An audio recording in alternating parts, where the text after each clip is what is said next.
Ensuite, nous allons parler du traitement de l'hyperactivité motrice et de l'inattention chez les patients atteints de troubles du spectre autistique, en particulier des médicaments non stimulants. Pour rappel, les médicaments non stimulants pour le traitement des symptômes du TDAH comprennent les médicaments alpha-2 agonistes. Ces médicaments agonisent les récepteurs alpha-2, dont on pense qu'ils ont des effets en aval en augmentant la noradrénaline qui augmente la dopamine dans les régions du lobe frontal du cerveau. Ces médicaments peuvent avoir des effets plus sédatifs et donc être utiles en cas d'hyperactivité. L'autre médicament non stimulant est l'atomoxétine. Ce médicament bloque la recapture de la norépinéphrine, ce qui aurait également des effets en aval sur la dopamine. Le premier essai dont je souhaite vous parler aujourd'hui est un essai en double aveugle contrôlé par placebo de l'atomoxétine pour le traitement du TDAH chez les enfants et les adolescents atteints de troubles du spectre autistique. Il s'agit d'un essai de 8 semaines mené sur 97 sujets atteints d'autisme. Les sujets étaient âgés de 6 à 17 ans, l'âge moyen se situant entre 9 et 10 ans.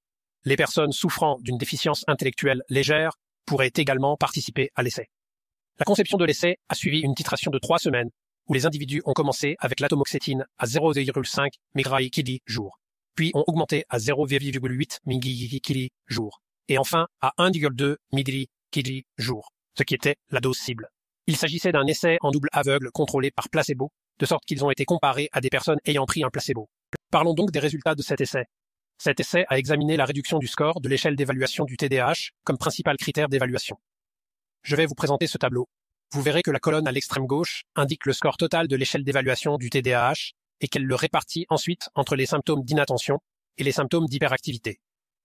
Vous constaterez que la réduction du score de l'échelle d'évaluation du TDAH est supérieure pour le TDAH total, les symptômes inattentifs et les symptômes hyperactifs avec l'atomoxétine par rapport au placebo. Ainsi, dans ces 3 composantes, mesurant le TDAH, on a observé des réductions supérieures au placebo. Les réductions de l'hyperactivité ont été plus importantes que celles de l'inattention. L'ampleur de la réduction des échelles d'évaluation du TDAH dans cet essai n'était pas particulièrement impressionnante par rapport à l'ampleur de la réduction des symptômes du TDAH chez les enfants neurotypiques. Il s'agit donc d'une magnitude d'effet de 8,2 par rapport à une magnitude d'effet de 13 à 19 dans les essais sur le TDAH chez les patients neurotypiques. Cette ampleur relativement moindre de l'effet est également soulignée dans la constatation suivante. Ils ont également réalisé un CGI-I afin de déterminer si les patients étaient répondeurs, c'est-à-dire s'ils étaient très améliorés ou très améliorés par rapport au placebo.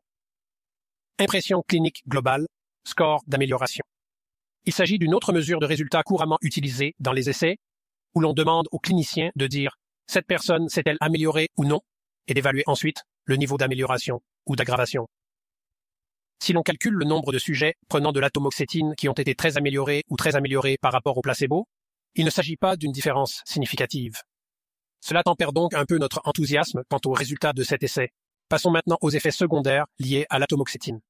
Les effets secondaires qui diffèrent du placebo sont les nausées, la diminution de l'appétit et la fatigue, tous plus fréquents avec l'atomoxétine qu'avec le placebo. Passons maintenant à l'essai suivant, qui porte sur la guanfacine à libération prolongée chez des personnes atteintes de troubles du spectre autistique. Il s'agissait d'un autre essai en double aveugle, contrôlé par placebo. Il s'agissait d'une étude de 8 semaines portant sur 62 sujets autistes. Il s'agissait de sujets âgés de 5 à 14 ans qui ne présentaient pas de déficience intellectuelle concomitante. Le dosage pour cet essai était flexible. Les cliniciens ont donc augmenté la dose autant qu'ils le pouvaient dans une fourchette de guanfacine à libération prolongée de 1 à 4 mg, en s'arrêtant à la dose qui représentait l'équilibre entre la plus efficace et la plus tolérable, et ont le plus souvent abouti à une dose de guanfacine à libération prolongée de 3 mg par jour. La figure suivante montre la réduction de l'hyperactivité à l'aide de l'échelle ABC de l'hyperactivité. Vous pouvez constater en regardant cette figure que les carrés se réfèrent aux individus prenant le placebo, le cercle se réfère aux individus prenant la guanfacine. 2 semaines après la prise de guanfacine, vous constaterez une réduction de l'hyperactivité qui est significativement différente de celle du placebo et qui continue à se réduire jusqu'à 4 semaines pour ensuite atteindre une sorte de plateau jusqu'à 8 semaines, ce qui correspond à la durée de l'essai.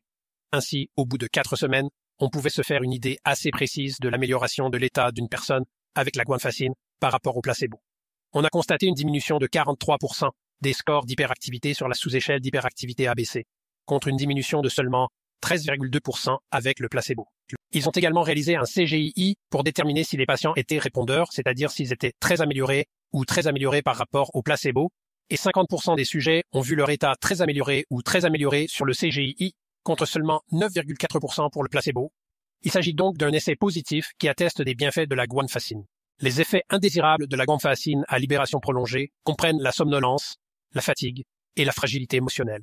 nous pourrions considérer qu'il s'agit d'une labilité émotionnelle et d'une irritabilité accrue. Cette étude a mesuré les variations de la tension artérielle et du pouls. Ils ont constaté de légères diminutions de la pression artérielle et du rythme cardiaque. Cependant, la pression artérielle est revenue aux valeurs de base avant traitement à la fin de l'essai de 8 semaines. Des essais de moindre envergure ont été menés sur la clonidine.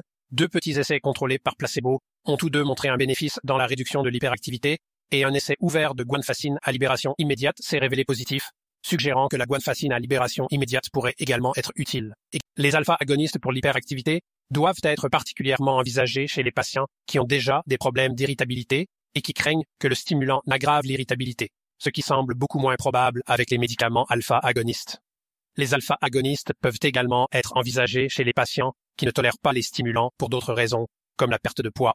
Les alpha-2 agonistes peuvent avoir un effet calmant car ils inhibent la libération de norépinéphrine, diminuent l'hyperactivité et peuvent même avoir un certain effet sur l'anxiété. Ces médicaments peuvent donc être envisagés en particulier lorsque l'hyperactivité est associée à des difficultés de régulation émotionnelle. En résumé, le traitement de l'hyperactivité motrice et de l'inattention chez les patients atteints de troubles du spectre autistique qui ont déjà des problèmes d'irritabilité peut commencer par des médicaments alpha-agonistes ou même de l'atomoxétine avant de passer aux médicaments stimulants. Les médicaments alpha-2 agonistes et l'atomoxétine suggèrent une amélioration des symptômes d'hyperactivité chez les enfants et les adolescents atteints de troubles du spectre autistique avec une tolérance supérieure à celle des stimulants. L'amélioration des symptômes du TDAH chez les enfants et les adolescents avec l'atomoxétine est meilleure pour les symptômes hyperactifs que pour les symptômes inattentifs. L'amélioration par l'atomoxétine des symptômes du TDAH chez les enfants et les adolescents autistes est plus modeste que les niveaux d'amélioration observés chez les patients neurotypiques présentant des niveaux comparables de TDAH.